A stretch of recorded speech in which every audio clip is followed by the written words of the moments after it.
Hello guys, my name is Harshit continuing with our boot to root topic. तो आज की video में हम लोग बात करने वाले हैं रूट मी मशीन के बारे में। ठीक है, तो ये मशीन क्या है, बिगिनर लेवल की थोड़ी सी मशीन, लेकिन ये है कि जो पिछली 5-6 मशीन हमने कर ली है उससे कॉन्सेप्ट अलग है, इसीलिए मैं ये मशीन लाया। ठीक है, सारी मशीन अभी तक ऐसी है जिसमें मैंने कोई रिपीटिशन ना आए। मैं ऐसी मशीन ट्राई कर रहा हूँ जिसमें हमारे अटैक्स का रिपीटिशन ना आए, आपको कुछ नया सीखने को मिले। तो इस मशीन में भी थोड़ा वेब पार्ट है, थोड़ा प्रिविलेज एस्केलेशन है जैसा नॉर्मल होता है, लेकिन अलग है थोड़ा सा। पिछली मशीन में हमने नहीं करा ये वाला, इसीलिए मैं इसको लाया। तो अगर आपने पिछली 5-6 मशीन फॉलो करी है तो इस मशीन का आपको कॉन्सेप्ट समझ आएगा। आप मेरे साथ सॉल्व करने की कोशिश करोगे तो आपसे अच्छे से हो जाएगी। ठीक है, तो यहाँ पे स्टार्ट कर दिया मैंने मशीन। जैसे हमें नॉर्मल आईपी मिलती है, आईपी मिल गई है। ठीक है, और मैं इनके नेटवर्क से भी कनेक्टेड हूं। तो यहाँ पे आईपी हम लोग कॉपी कर लेते हैं। सबसे पहला टास्क है इनका यहाँ पे कि आप हमारे नेटवर्क से कनेक्टेड हो जाओ। वो मैं कनेक्टेड हो चुका हूँ ओपन वीपीएन वाली फाइल से। ठीक है, आप लोग भी कनेक्टेड हो जाना। अब यहाँ पे आते हैं हम सबसे पहले, और यहाँ पे मैं फोल्डर के अंदर हूँ। सीटीएफ का फोल्डर जो मेरा होता है उसके अंदर रूट मी का मैंने फोल्डर बना दिया है। अब यहाँ पे हम सबसे पहले करेंगे nmap। तो nmap का एक फोल्डर बना लेते हैं। ठीक है, मेरी डायरेक्टरी nmap, उसके बाद nmap का करते हैं ls। ठीक है, अब यहाँ पे हम कमांड अपना बिल कर लेते हैं nmap का nmap।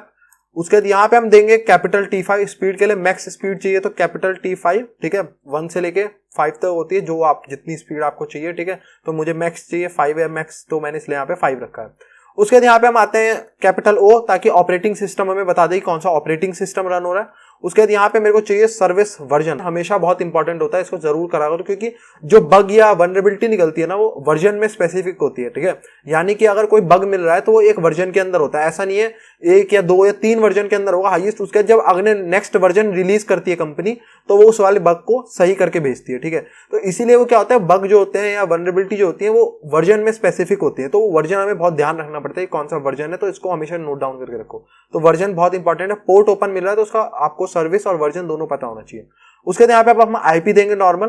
ठीक है, और उसके बाद हमें इसका आउटपुट सेव करना है नॉर्मल फॉर्मेट। अलग अलग फॉर्मेट होते हैं हमारे पे, ग्रैपेबल format, script KD format, normal format, XML, बहुत सारे तरह के हैं। हमें नॉर्मल फॉर्मेट में चाहिए, जैसा आउटपुट आता है वैसे ही नॉर्मल हमें दे दे आउटपुट लिखा हुआ। ठीक है, तो यहाँ पे nmap.results नाम की फाइल में इसको सेव कर लेते हैं।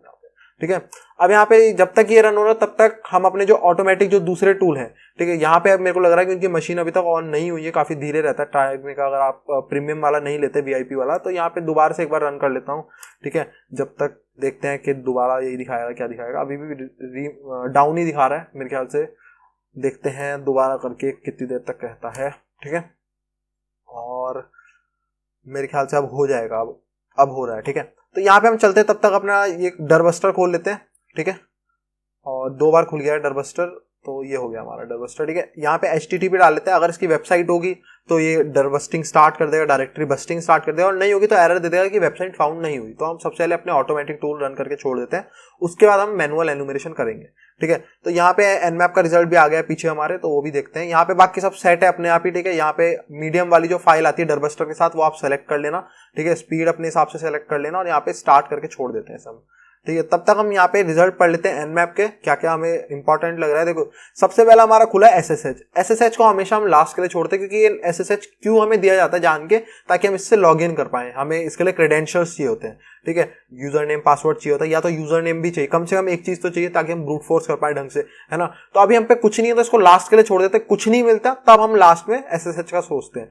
दूसरी बात, SSH के वर्जन आप देखोगे तो 7.6P1 ये लेटेस्ट के आसपास का वर्जन है। ठीक है, तो इतनी जल्दी इसमें बग नहीं मिलेगी, वनरेबिलिटी नहीं मिलेगी। अगर मैं सोचता काफी पुराना 3 वर्जन डाल रखा है, 4 वर्जन, तो मैं देखता भाई इतना पुराना वर्जन डाला है तो किसी कारण से डाला हो, क्या पता हमें इसी में कोई बग एक्सप्लॉइट करना हो, वनरेबिलिटी ढूंढनी हो। लेकिन ये नया वर्जन है तो ऑब्वियस सी बात है हमारे को लॉग इन के लिए डाला होगा। अब हमारे पास एक ही ऑप्शन बचता है, जो कि हमारा क्या है, HTTP पोर्ट, यानी कि अपाचे रन हो रहा है इस पे 80 पे। ठीक है, और यहाँ पे ऑपरेटिंग सिस्टम इसने बता दिया है उबंटू है। नीचे भी यहाँ पे इसने बताया होगा कहीं पे कि ये उबंटू है, जैसे यहाँ पे इसने लिनक्स गैस कराई है।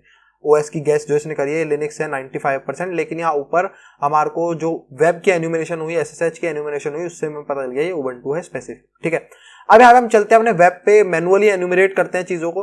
तो यहाँ पे जो IP है मैं उसको पेस्ट कर देता हूँ, देखते हैं इनकी वेबसाइट वगैरह कैसी बनाई हुई है इन्होंने। ठीक है, और खुलती है जब तक, तो ये बनाया हुआ है एक टर्मिनल सा टाइप का लुक दिया हुआ है।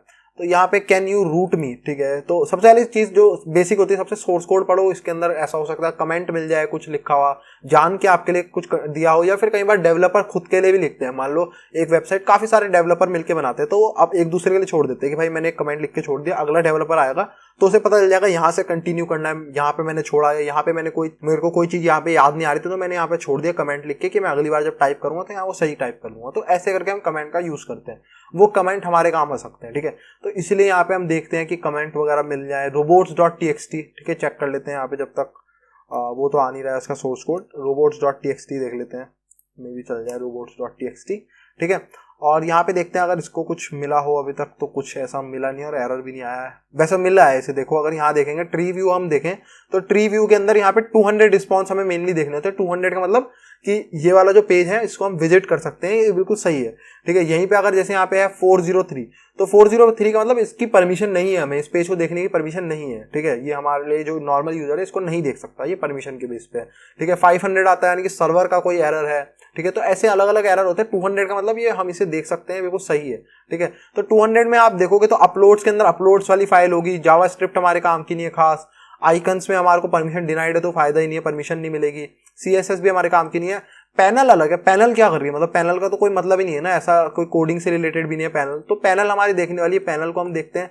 यहाँ पे इसको पता नहीं क्या हो रहा है, जब मतलब डरबस्टर रिक्वेस्ट कर पा रहा है वेब पे तो हमारा फायरफॉक्स क्यों नहीं कर पा रहा है, ये भी अलग बात है, ठीक है। तो जो हमारा robots.txt है ये तो नॉट फाउंड आया, यानी कि 404 एरर आ चुका है हमारे पास, ठीक है। यहाँ पे अपाचे जो है ये गलत है। देखो अपाचे यहाँ पे क्या कर रहा है, बेसिकली ये हमें नहीं करना चाहिए। अपाचे यहाँ पे वर्जन रिलीज कर रहा है, ये वर्जन जो है, आप एरर में कभी भी ऐसा मत करो कि वर्जन यहाँ पे लिखा आ रहा है कि अपाचे का कौन सा वर्जन हो रहा है, क्योंकि क्या है, एक तो अटैकर को कुछ मेहनत करने की जरूरत नहीं पड़ी। अटैकर को पहले सोचना पड़ेगा कि कौन सा वर्जन हो सकता है, वो कुछ अपने टूल्स वगैरह रन करेगा, मे बी उसे ना मिले। अब यहाँ पे हमने सीधा ही उसे बता दिया ये वर्जन है और वो गूगल पे आसानी से जाके सर्च कर सकता है कोई बग या वल्नरेबिलिटी है नहीं है। आप ओपन सोर्स सर्वर रन कर रहे हो मान लो, जिसका सोर्स कोड अवेलेबल है ऑनलाइन, तो उसमें जाके बग देख सकता है कि ये जो वर्जन रिलीज हुआ था इसके अंदर कोई बग मिला, वो खुद से सर्च कर सकता है। तो ये वर्जन हमें रिवील नहीं करनी चाहिए, ये गलत है, ठीक है। तो ये वर्जन रिवील कर रहा है, ये गलत है। यहाँ पे हमें पैनल मिला था, पैनल को चेक करते हैं कि पैनल में क्या है, ठीक है। यहाँ पे पैनल देख लेते हैं हम, पैनल में क्या है। तो पैनल में यहाँ पे हमारे को अपलोड की फंक्शनैलिटी दी गई है कि हम फाइल्स अपलोड कर सकते हैं। तो हमारे लिए तो बहुत आसान काम है, तो सीधी फाइल अपलोड करके यहाँ पे हम हैक कर सकते हैं, ठीक है। अब यहाँ पे ट्राई कर लेते हैं। सबसे पहले तो हम कौन कौन सी फाइल अपलोड कर सकते हैं, सबसे पहले इंपॉर्टेंट बात ये, देखो हम फाइल तो कोई भी अपलोड कर सकते हैं, ये कुछ भी गए हम फाइल अपलोड कर सकते हैं। उसका फायदा कुछ नहीं होगा क्योंकि हम पे सिर्फ क्या है, ब्राउजर है रन करने के लिए। मैं उस फाइल का नाम डालूंगा ब्राउजर में, लेकिन वो रन ही नहीं होगी, क्योंकि अगर मैं मान लो exe दे दूंगा, ब्राउजर कहेगा मुझे पता ही नहीं है exe फाइल रन कैसे करते हैं। तो हमें ऐसी फाइल्स देनी पड़ेगी जो ब्राउजर समझ सके, जो ब्राउजर इंटरप्रेट कर पाए, है ना। तो ऐसी कौन कौन सी फाइल है, HTML हो गई, मान लो HTML को पढ़ के शो कर सकता है, ठीक है। या जावास्क्रिप्ट हो गई, जावास्क्रिप्ट भी क्लाइंट साइड पे काम करेगी, मतलब हमारे लिए कुछ फायदा नहीं है, सर्वर पे हमें हैक करना है, सर्वर को हैक करना है, ठीक है। जावास्क्रिप्ट क्लाइंट साइड के लिए होती है तो उसका भी हमारे को फायदा नहीं रहेगा, ठीक है। CSS पढ़ सकता है, उसका फायदा नहीं।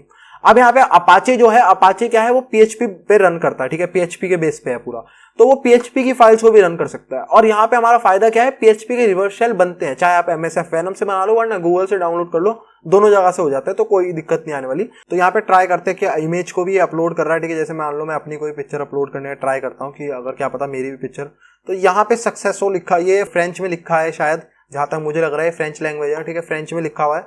तो यहाँ पे सक्सेस दिखा रहा है, इसका मतलब इतना पढ़ के थोड़ा बहुत मैं आइडिया लगा रहा हूँ कि सक्सेस है, इसका मतलब यहाँ पे हम पिक्चर्स तो अपलोड कर पा रहे हैं, ये तो फाइनल हो गया, ठीक है। अब यहाँ पे हम पिक्चर अपलोड कर पा रहे हैं और कोई ट्राई कर लेते हैं। जैसे यहाँ पे मेरा होस्ट फोल्डर है, यहाँ जितने भी मैं एक्सप्लॉइट वगैरह यूज करता हूँ, मैंने इतनी सारी मशीन यूज करी तो हर किसी में अलग अलग एक्सप्लॉइट यूज होते हैं। जैसे मान लो स्वीटराइस का कोई है, उबंटू के लिए कोई था, इतने वर्जन के लिए कोई यूज करा, VSFTPD के लिए कोई यूज करा मैंने, ठीक है। तो अलग अलग के लिए, जिसके लिए मैंने यहाँ फ्यूल CMS के लिए यूज करा, डर्टी का यूज करा, तो मैं उन सबको सेव कर लेता हूँ ताकि हर बार मुझे डाउनलोड ना करना पड़े। मेरे पे एक फोल्डर है होस्ट वाला, इसके अंदर मेरे काफी सारे एक्सप्लॉइट भरे पड़े हैं, C लैंग्वेज, पाइथन के अलग अलग भरे हुए, तो मैं इनका यूज करके कर लेता हूँ, तो मुझे बार बार नहीं करना पड़ता, ठीक है।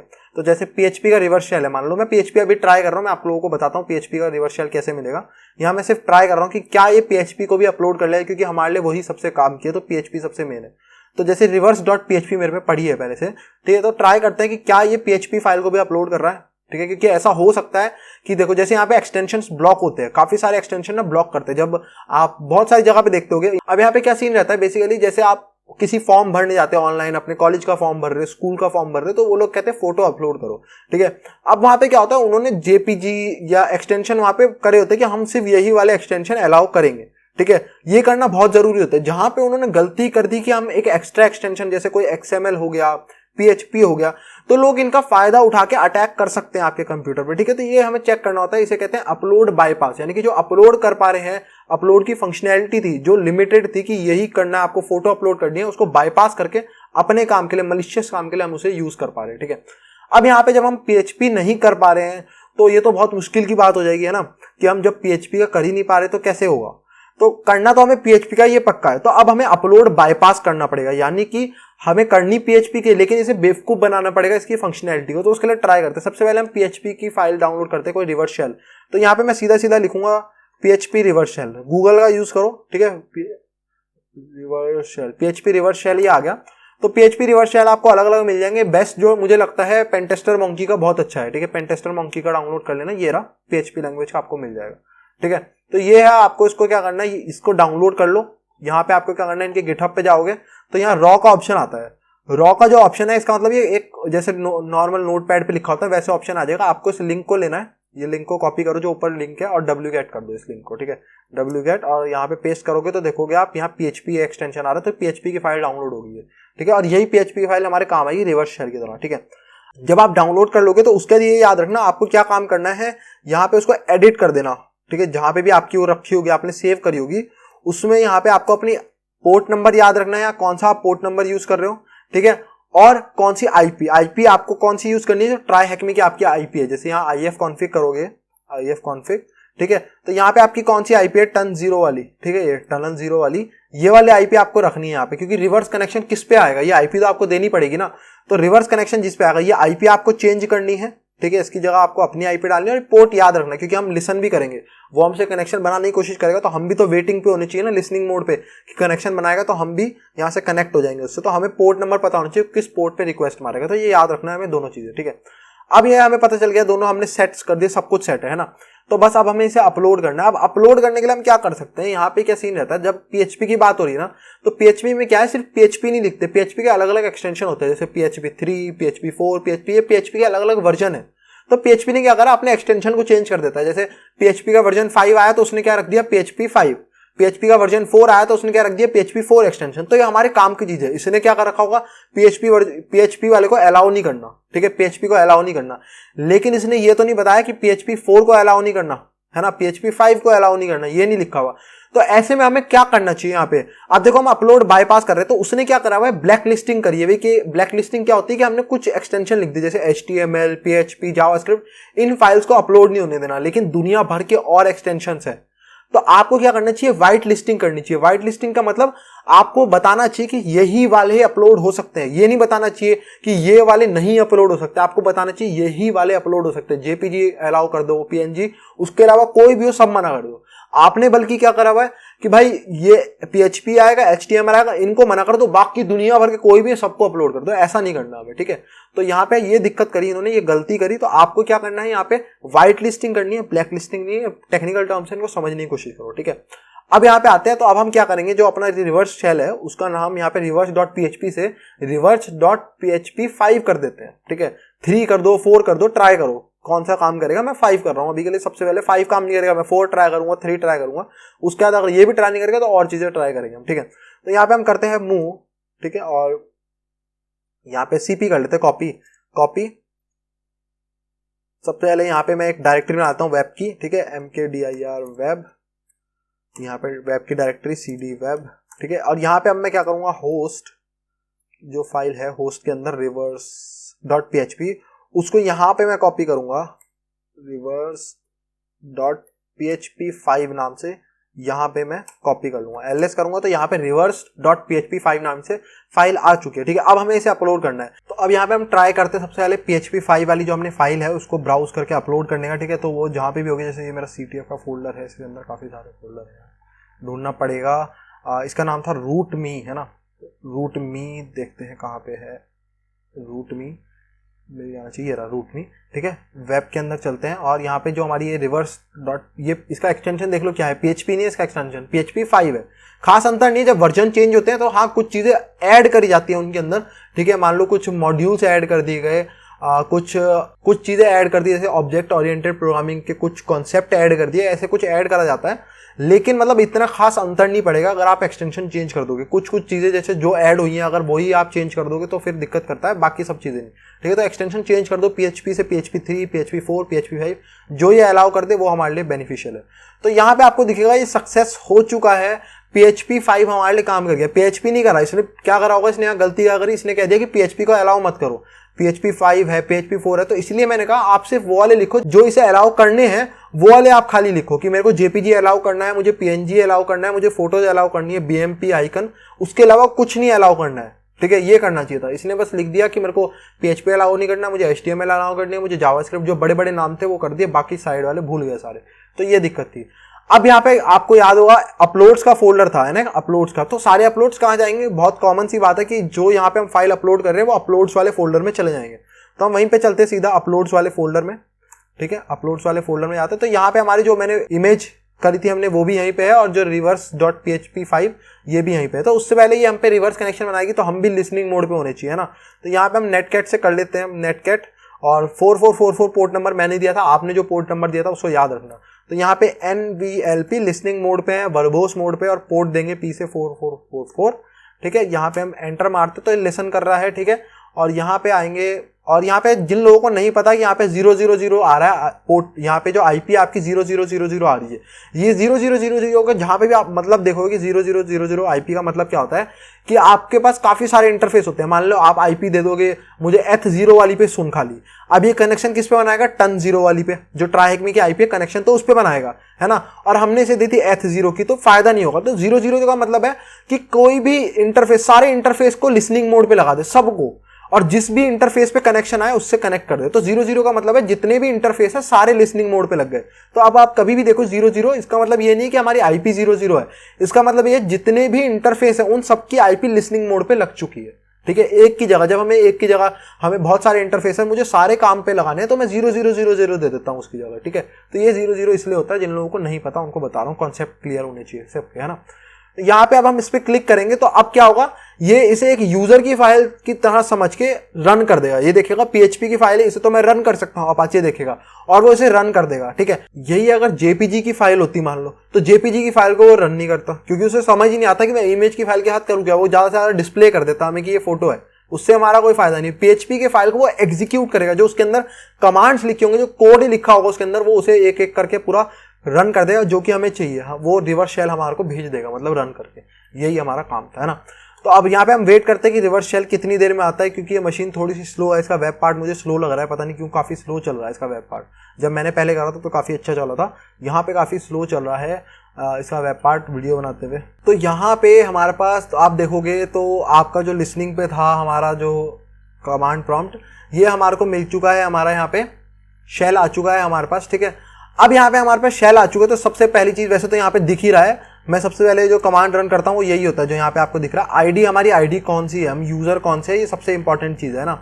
मान लो जैसे www डेटा है, तो इसको काफी लो प्रिविलेज होती है, क्योंकि ये सिर्फ एक वेब सर्वर रन करने के लिए एक यूजर बना है, तो काफी लो प्रिविलेज होती है। यही कोई एक मीडियम सा यूजर, जैसे काली यूजर, उबंटू यूजर, जो ऑटोमेटिक बाय डिफॉल्ट आते हैं, तो इनके पास सूडो की पावर होती है। तो वो काफी अच्छा है कि हम पे सूडो है, तो हम कुछ ना कुछ करके कुछ ना कुछ कर लेंगे। यहाँ पे जैसे इस पे काफी लो प्रिविलेज होती है। नॉर्मली सूडो कभी भी नहीं दिया जाता www डेटा को, है ना। और अगर रूट मिल जाता तो फिर तो अपने वारे नहीं आ रहे, मतलब रूट मिल गया तो सब कुछ है ना। तो रूट मिल गया तो बेस्ट है। तो अब यहाँ पे आते हैं, हमारे को ये मिल गया। अब देखो मेरे पे पासवर्ड तो है नहीं, तो मैं अगर यहाँ पे करके भी फायदा नहीं है कि मैं sudo-l ट्राई करूँ, उसका कोई फायदा नहीं है। मैं रन भी कर दूंगा तो उसका फायदा क्या, कि अब मेरे पे पासवर्ड ही नहीं, या तो ये मेरे से पासवर्ड मांगेगा, ठीक है, और वरना ये कुछ दिखाएगा भी तो मेरे को वो रन करने के लिए भी पासवर्ड देना पड़ेगा सूडो के साथ। सूडो पासवर्ड मांगता है और वो मेरे पे है नहीं, तो सूडो रन करके कोई फायदा नहीं है। अब यहाँ पे हमारे पास और क्या चीजें बची। सबसे पहले तो मैनुअल एनुमरेशन करना फाइल सिस्टम का, कौन कौन सी फाइल्स हैं, कोई ऐसी फाइल जिसका हम फायदा ले सकते हैं, या क्रेडेंशियल्स लिखे हो किसी फाइल के अंदर, कोई इंपॉर्टेंट फाइल हो, तो ऐसी फाइल्स को देखना सबसे पहली चीज। तो काफी देर इंतजार करने के बाद इसका रिजल्ट आया, ठीक है। अब जो कमांड मैंने चलाए थे, बार बार मैं ट्राई कर जा रहा था, कुछ तो आए। तो काफी धीरे मशीन है, ठीक है, थोड़ा सा कर लेना इसका, सहन कर लेना मशीन को, ठीक है। अब यहाँ पे आते हैं, तो अब हमारे को मतलब ये सब तो मिल चुका है। अब यहाँ पे हम सबसे पहले चलते हैं होम के अंदर, ठीक है। होम के अंदर कौन कौन से यूजर है ये देख लेते हैं, क्योंकि ज्यादातर हमें उन्हीं के अंदर फ्लैग वगैरह मिलते हैं। तो सबसे पहले रूट मी है, यहाँ पे रूट मी काम का है। रूट मी के अंदर CD करके ls करते हैं तो एक आधा फ्लैग तो मिल जाएगा शायद। यहाँ पे भी एक भी फ्लैग नहीं रखा है क्या? यहाँ पे कोई फाइल नहीं है। टेस्ट के अंदर में भी कुछ मिल जाए, CD टेस्ट के अंदर करके देखते हैं, टेस्ट यूज़र के अंदर कुछ है क्या, LSLA। तो यहाँ पे भी हमारे को कुछ खास नहीं मिला है, ठीक है। चलो यहाँ पे भी कोई फ्लैग नहीं है, और तो मशीन जो है दोबारा से मतलब रिस्पॉन्स ही नहीं दे रही थी, तो दोबारा से मैंने पूरा शेल लिया, ठीक है।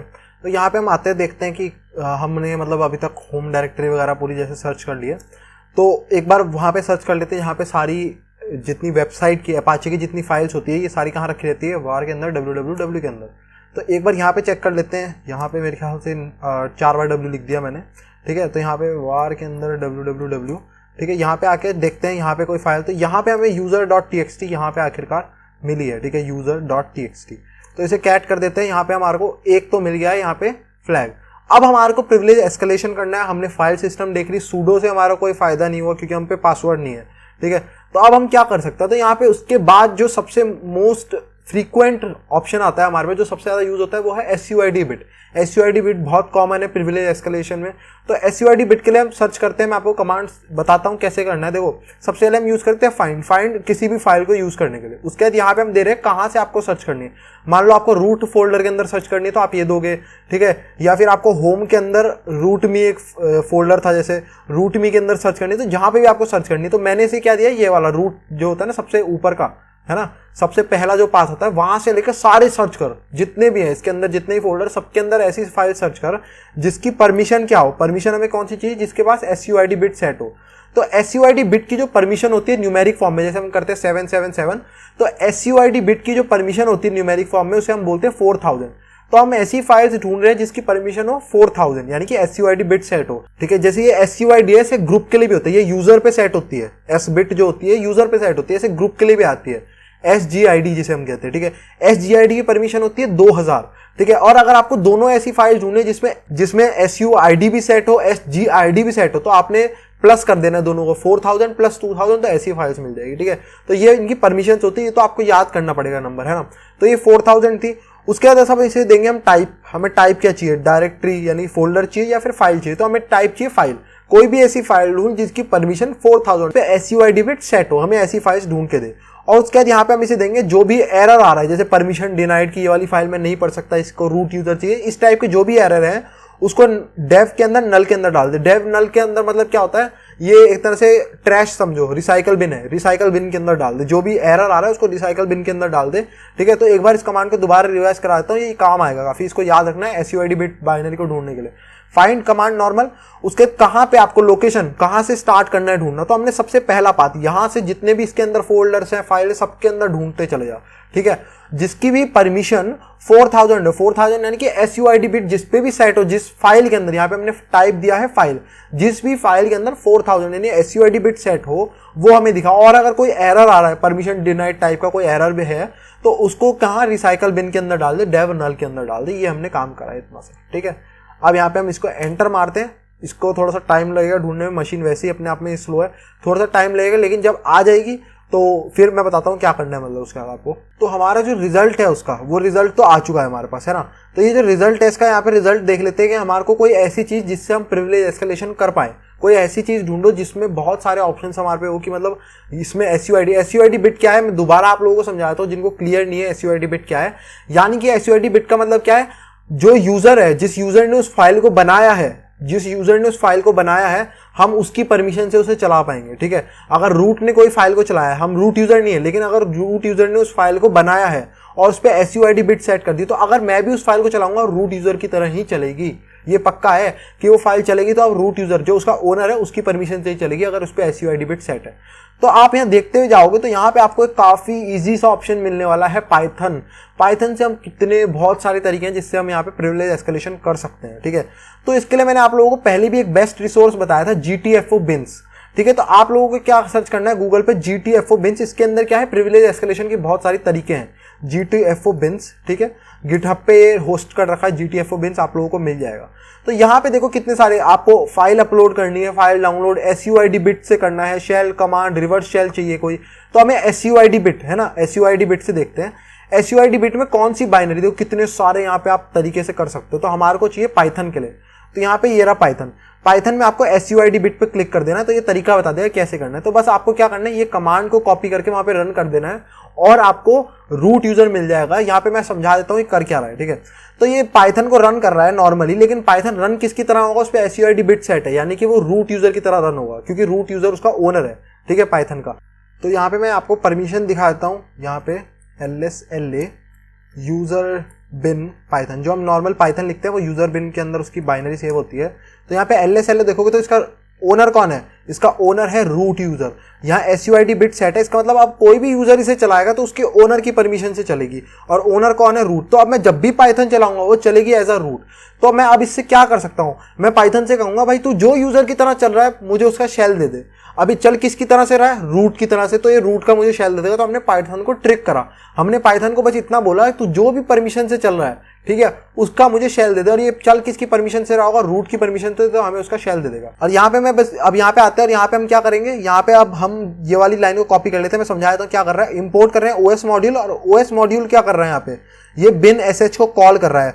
एक्सेल यहाँ पे ये जो लिखा है ना execl, ये फंक्शन क्या काम करता है, बेसिकली ये काम करता है जो भी आप इसे दोगे बाइनरी, जैसे इसमें bin sh दी है, ये उसे कॉल कर देता है। जो भी प्रोसेस पाइथन के प्रोसेस से रन कर रहे हैं ना, ये रहा पाइथन।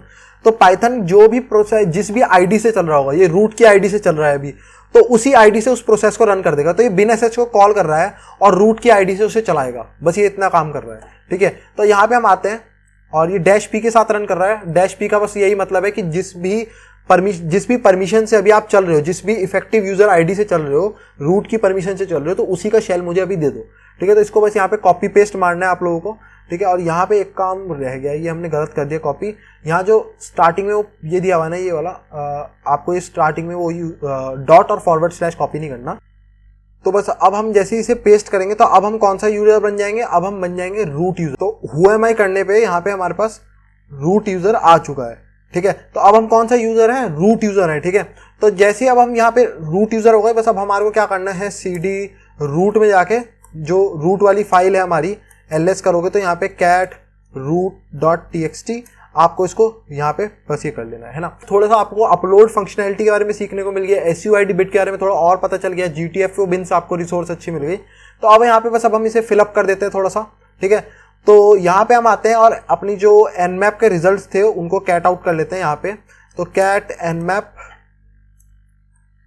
के अंदर यहाँ पे हमारे जो nmap के रिजल्ट्स थे, तो ये हमसे वर्जन पूछ रहा है, ये वर्जन को कॉपी कर लेते हैं, ठीक है। तो ये सबसे पहले कह रहा है कि कितने पोर्ट्स ओपन है, 2 पोर्ट्स ओपन है, यहाँ पे हम फिल कर देते हैं 2 पोर्ट्स, ठीक है। वर्जन अपाचे का इसने पूछा है, वो यहाँ पे मैं पेस्ट कर देता हूँ। उसके बाद what service is running on 22 SSH आएगा यहाँ पे, ठीक है, इसको भी यहाँ पे पेस्ट कर देते हैं हम लोग। उसके बाद यहाँ पे गो बस्टर से कह रहा है डायरेक्टरी फाइंड करो, वो हमने अपने डर बस्टर से कर ली थी और हमें मिली थी पैनल, जिससे हम अपलोड कर पाए, ठीक है। तो यहाँ पे पैनल हमने भर दिया। उसके बाद यहाँ पे हमें कह रहा है कि यूजर का फ्लैग क्या है, ये हमें यूजर का फ्लैग ऊपर मिला था हमें, उसको मैं पढ़ लेता हूँ, कॉपी कर लेता हूँ, यूजर का फ्लैग क्या था, ठीक है। और ये हमारा यूजर का फ्लैग ये रहा, ठीक है, इसको कॉपी कर लेता हूँ यूजर के फ्लैग को, यू गॉट अ शेल, ठीक है। और लास्ट बस अब हमारा क्या रह गया यहाँ पे, प्रिविलेज एस्केलेशन। इसके लिए ये कह रहा है कि कौन सी है, आपको बाइनरी कौन सी मिली थी SUID बिट सेट परमिशन वाली, तो वो थी यूजर बिन पाइथन, जो मैंने आप लोगों को दिखाई, ठीक है, यूजर बिन पाइथन। उसके बाद यहाँ पे कह रहा है कि अपने प्रिविलेज एस्केलेट करो, और यहाँ पे रूट का फ्लैग इसे चाहिए जो सबसे लास्ट में हमारे, इसको हम ले लेते हैं, ये रहा प्रिविलेज एस्केलेशन लिखा हुआ है जहाँ पे लीड फॉर्मेट में, और यहाँ पे हम इसको पेस्ट करते हैं। तो हमने यहाँ पे पूरी मशीन सॉल्व कर ली है, और आई होप सो आपको वीडियो देख के मजा आया हो। So please like the video, subscribe the channel, thank you and good bye.